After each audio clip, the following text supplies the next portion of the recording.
Alright guys, just another night. We're going to put together our shocks real quick. These things are pretty self-explanatory, easy to put together.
That rubber's just bouncing off of it.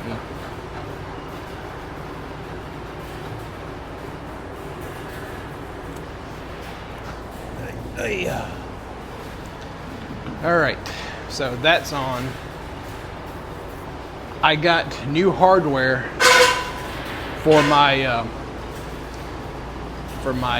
upper control arms.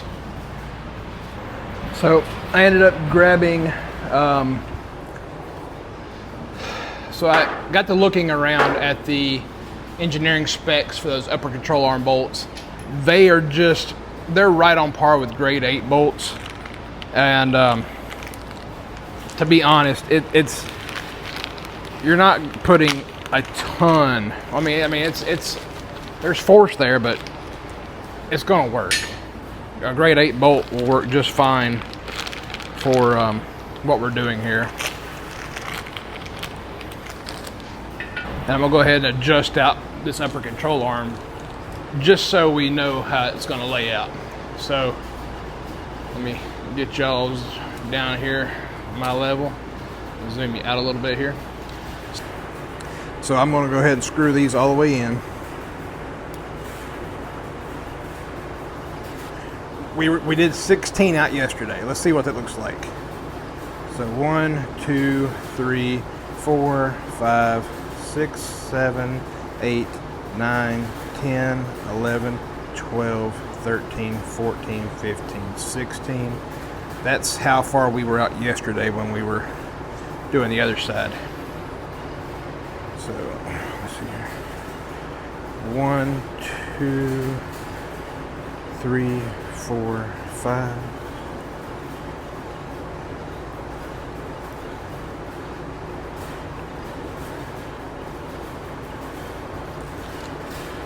Okay. And that puts it about right.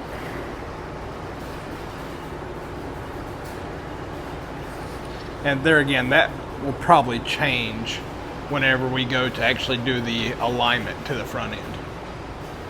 So what I'm going to do here is I'm going to have my bolt coming through,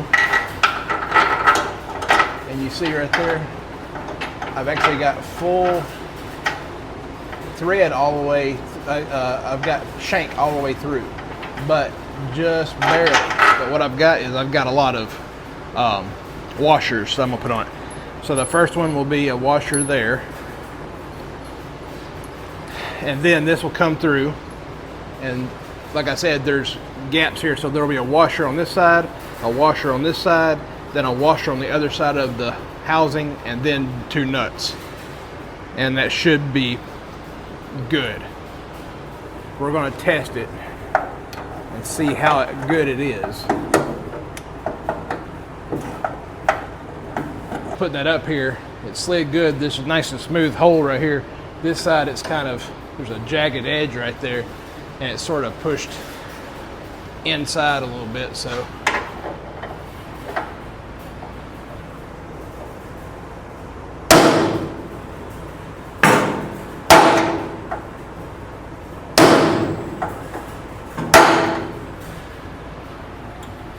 Yeah, that got rid of it. All right.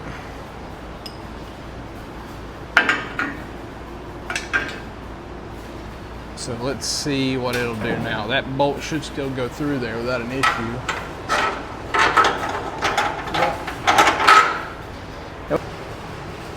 All right, to continue on. So what I ended up doing is, I noticed on my driver's side, and then in the video, I don't know if you'll see it, these right here were super tight to get in.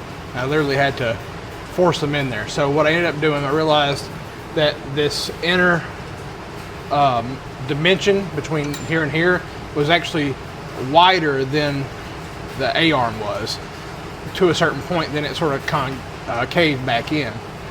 So I did some measurements between the passenger side, and this side looked like it had been like splayed out just a little bit. So what I did was I came in from the opposite bolt hole with a punch, and actually took a punch and went around the entire hole and this surface here.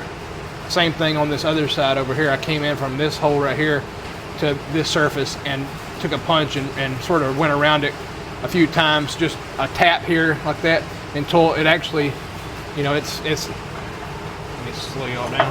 It's actually nice and free, fits in there enough where I can get like a spacer in. So, and you can actually see how much of a gap there is right here. So I can get one washer in here, and there's gonna be several there. Probably a washer in there and several on this side, and it's the same on my passenger side, and it's just what it's gonna have to be. I ended up gonna use a 3.5 inch grade 8 bolt. I'm gonna use the really thick washers that the stock bolts used on the outside, and then I'm gonna use some spacer washers between here and my heim joints. And once I get that, what we might end up doing, and you'll have to forgive the rain, it's that time of season. But what I'm going to do is I'm going to, we might start putting the front spindles on tonight. And like I said, I'm really not tightening any of this down yet. I don't want to. We're just mocking up.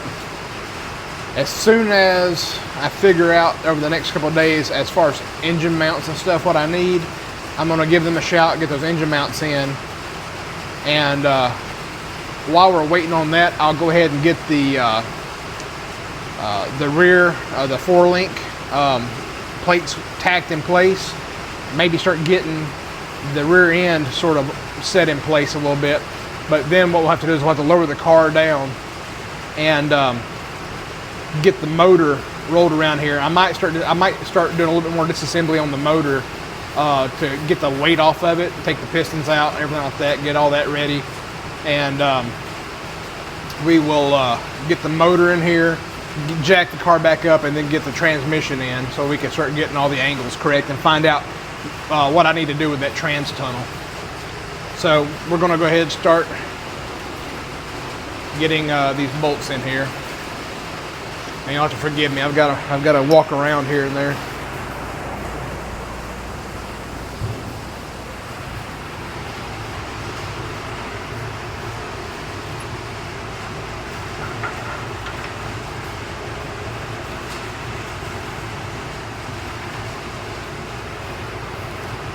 I've got to figure out how many spacers I'm going to need. For this one, it might just be about 3 of them, 3 or 4.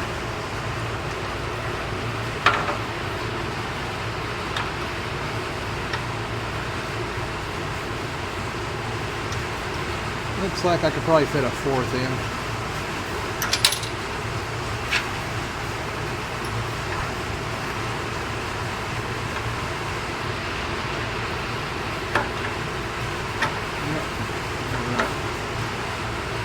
So that, let's see here. I'll tell you what, let me see. Let me get.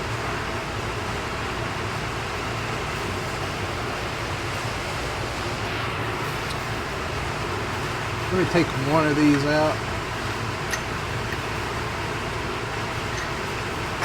Get that back in there, pull that back a little bit if it will.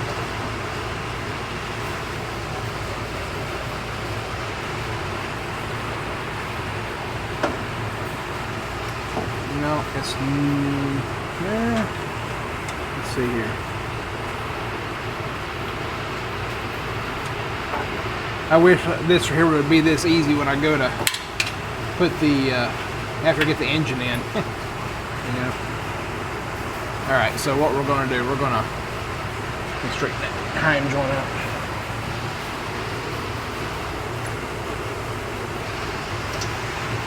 Yeah, I'm gonna put a fourth spacer in here.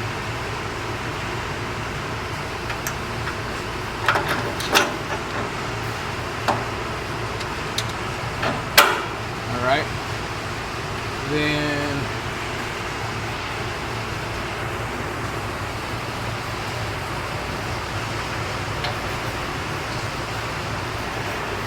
probably 4 up here on this front side.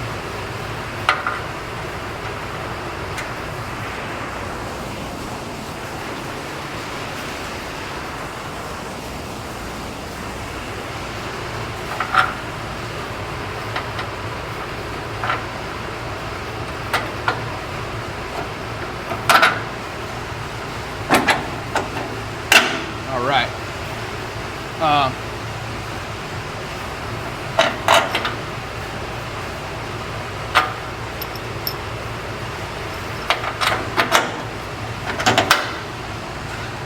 right. And then like I said, I got on the inside of this. So what'll happen is on the inside here, I'll have a thick washer, a grade 8 nut, and then I'm gonna back that up with a metal locking nut. And I'm gonna do that on all 4. I will not have an issue with this coming apart again. All right, so I'm gonna go ahead and start sort of pre-assembling my spindles, and we'll get a spindle in here. These spindles, these are the pro spindles and the hubs. These are drilled for either 4.5 5-lug or 4.75 5-lug. I'm more than likely going to use the 4.5.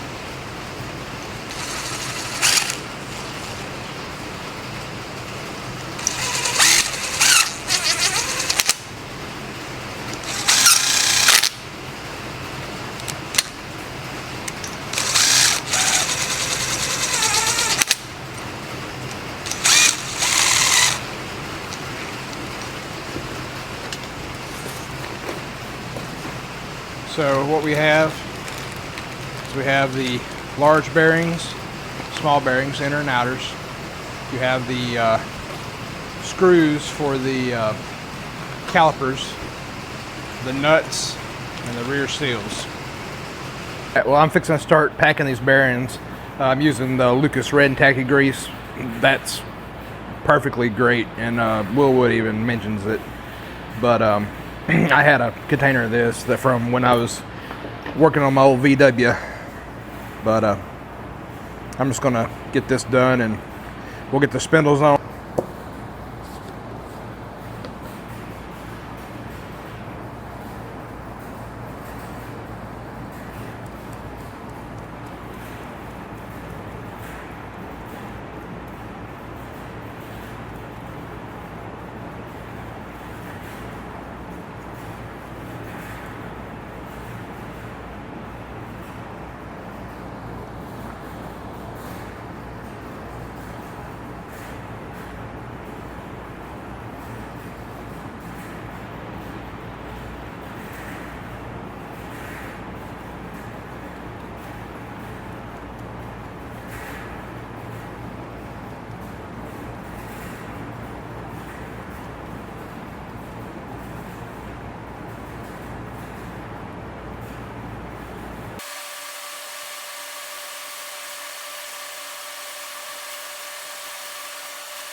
So I got that right there in.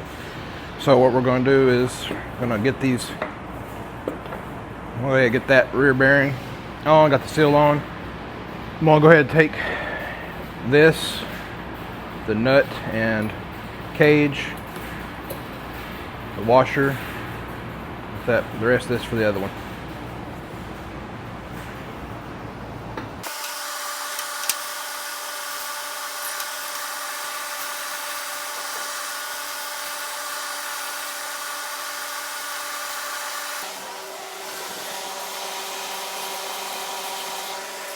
I would use a popsicle stick, but I don't have one right at this moment. But these carpenter's pencils work okay for getting some of that grease back in there. But the seal's on, rear bearings in place. I always throw a little bit of extra grease in there. Now I'll put I'll clean up this right here a little bit, put the front bearing on, and then we can seal it up.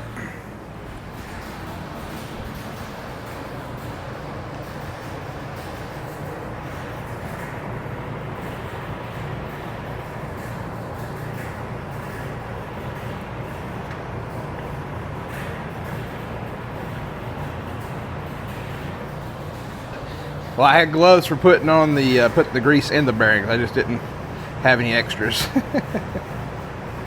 And these bearings are nicely fit for this. But just use a towel, clean your hands. It's gonna be okay.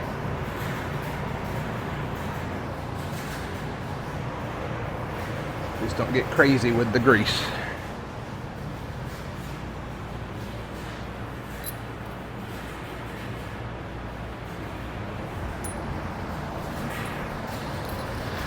That's on. Then our washer, and our washer is keyed. There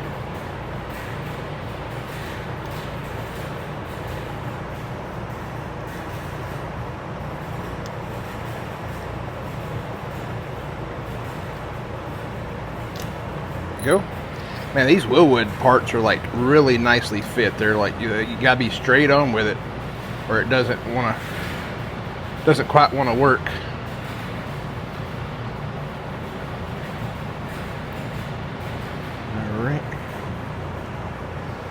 Let me give an adjustable wrench real quick.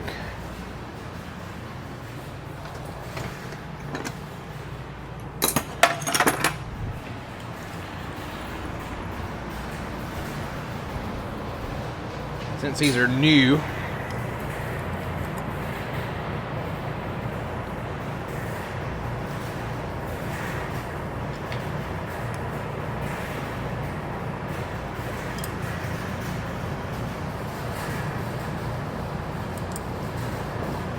all right, see how that moved in and out a little bit?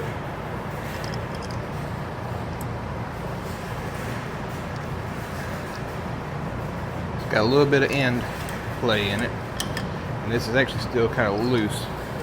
And it's still spinning very easily. Okay.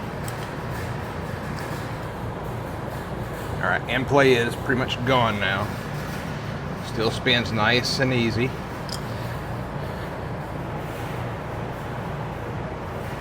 End play is gone right now.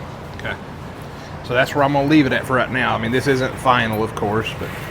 And then we put our cage in place, and our cage holds the nut. You've got your teeth, and then your cotter pin keeps it from backing off.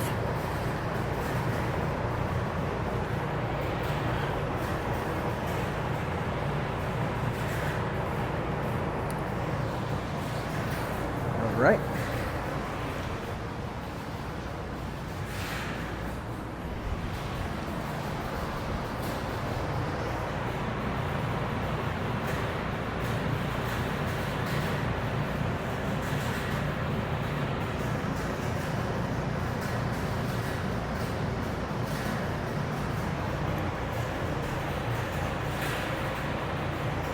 Nice.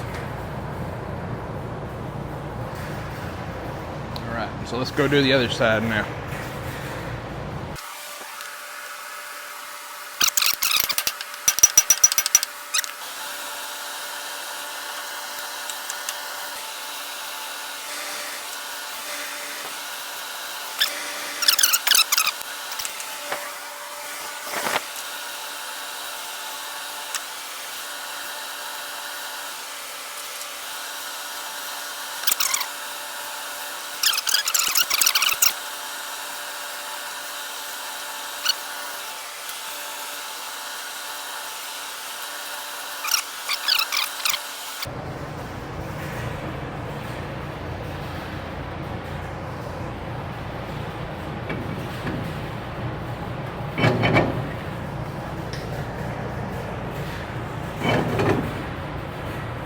No, where's the ones at? There they are.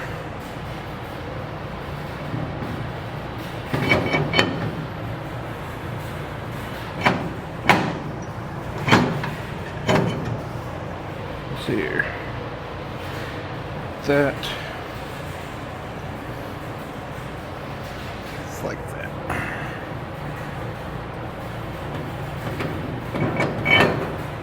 There it is.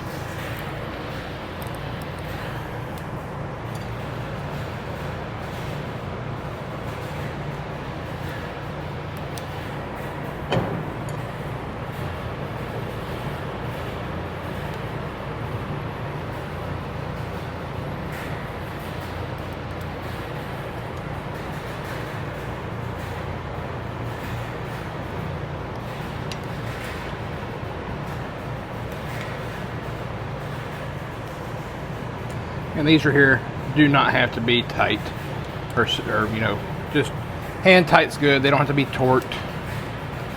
And we'll take that shock off and get the spring off it real quick.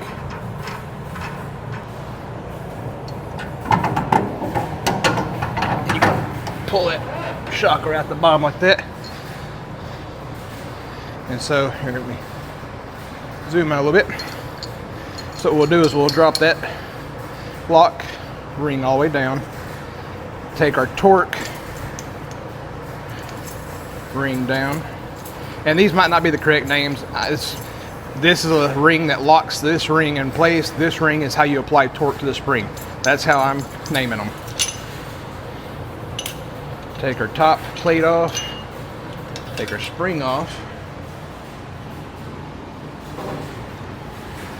I don't need to put that top plate back in place right now.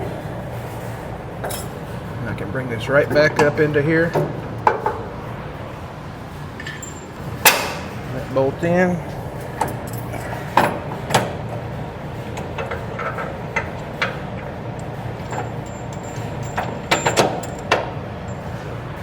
So at this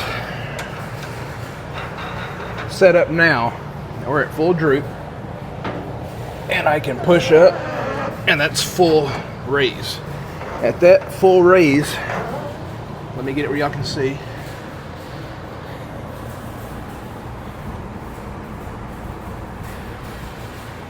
Actually, it might be better from this angle.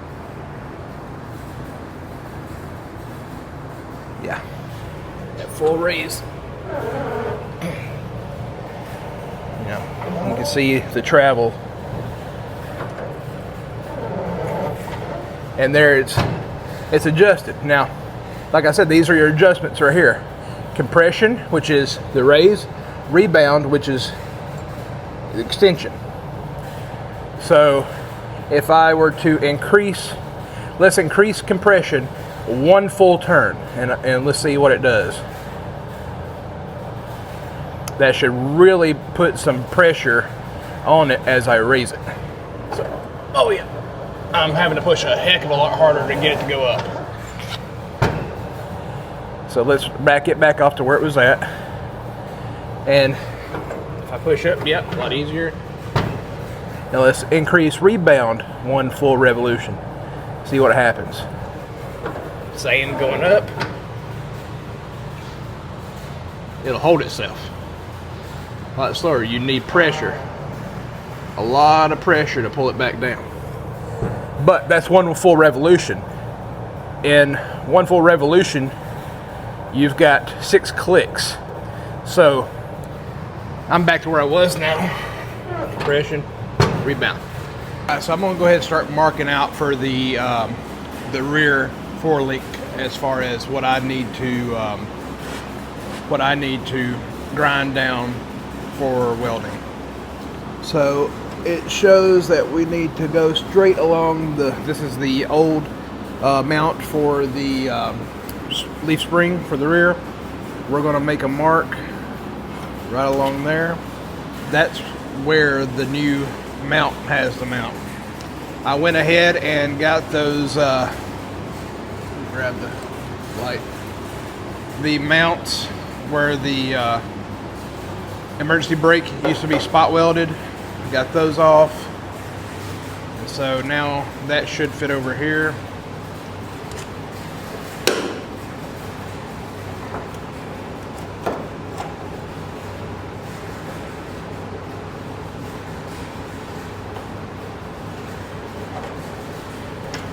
Alright, so now what I'm going to do is, now that I got that line, I'm going to grab the mount.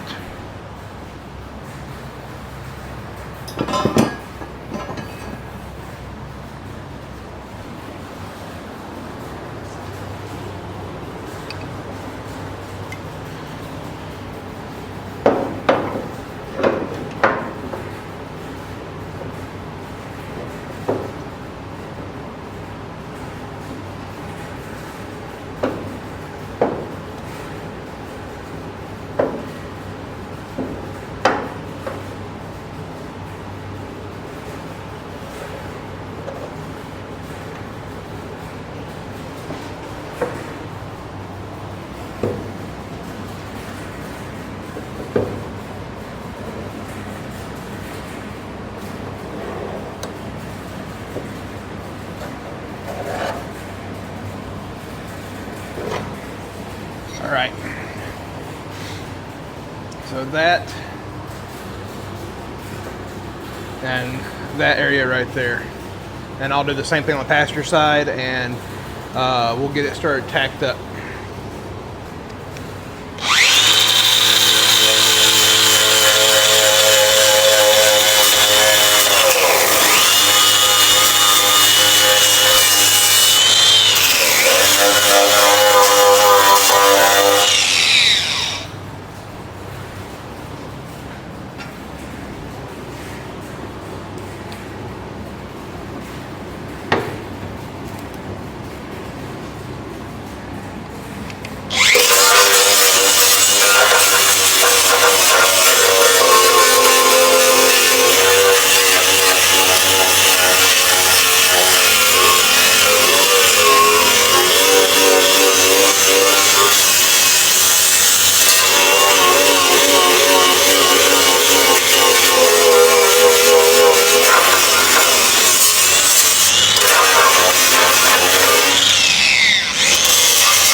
One of the things I'm seeing, which I didn't really notice until this moment, right here, so these two holes, I don't know if y'all can see them. That right there, the only thing I think of is what the stuff I cut off, which is the emergency brake cable holder. So they've got it built into the system, which is awesome. All right.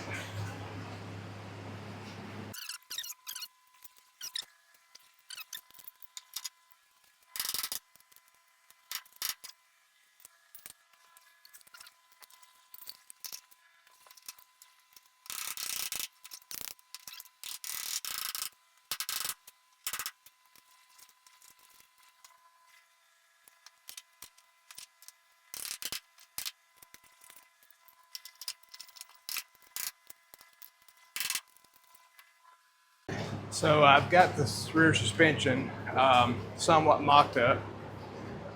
I don't have the angle set just yet, but my upper arms are,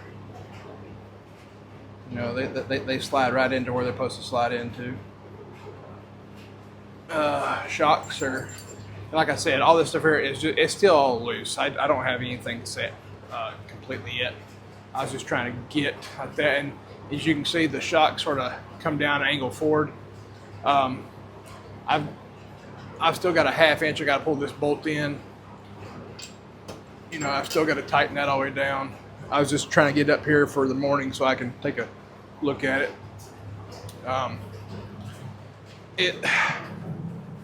That center pumpkin is pretty much right dead center of the trans tunnel, which is exactly what I was looking for. Looking at the edge of the axles, I'm probably 5 inches from that outside. That's pretty much right same there. So it's sitting pretty close. After, you know, we'll get all this situated, get everything torqued, or not torqued, but just snugged down to where nothing can move as far as, you know, side to side movement or whatever, and I can get this level with the car. I've got the shocks in the position, the lower trailing arms in position. That sort of helps hold those brackets. Oh man, you know, it's like you spend a couple hours, and you know, what time is it now? It is 3 a.m. Man alive, 3 a.m. and I need to go to bed. I would actually be waking up about right now, getting ready for work. But yeah, no, this is looking way better. This is looking nice. I'm surprised at how easy this actually all came together, considering. Like I said, I had to juggle through the bolts a little bit, figure out what bolt went where. Some of them are pretty easy, some of them weren't. The long bolts ended up going up here, but it's coming close to the frame whenever this all gets tightened up. And we'll see. I might even have to cut the tips off. The short bolts that were in this setup, the 3.5ers, were up here, or the 3-inchers were up here. And then the long bolts were over there where the lower trailing arms connected over there. And then you got some 3.5s here, and then this is a special standoff bolt. It's got flats. It's a shank and threaded on this side, a shank and threaded on this side, which is really nice. But yeah, no, that's coming together great. I'm really happy with it. You know, I already got the front suspension pretty much there as far as on. Get this rear on. I'm not really gonna. I might do just a couple small tacks, just a couple, something I can take off once I get everything lined up. I didn't even look at the side profile yet. Oh yeah, that's right where it needs to be, right at the apex of the top of that right there. That's where the old bump stops used to be at.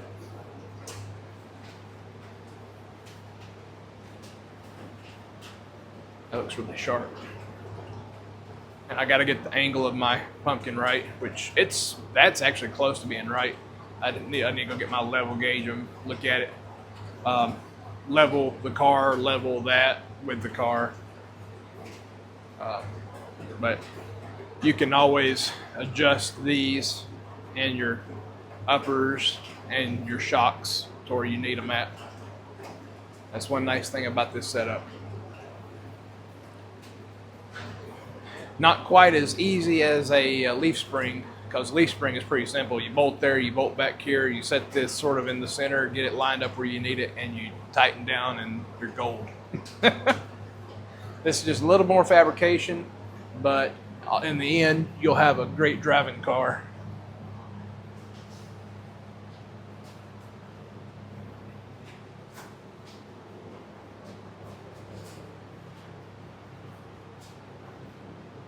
That looks nice. All right, well, I'm gonna call it a night.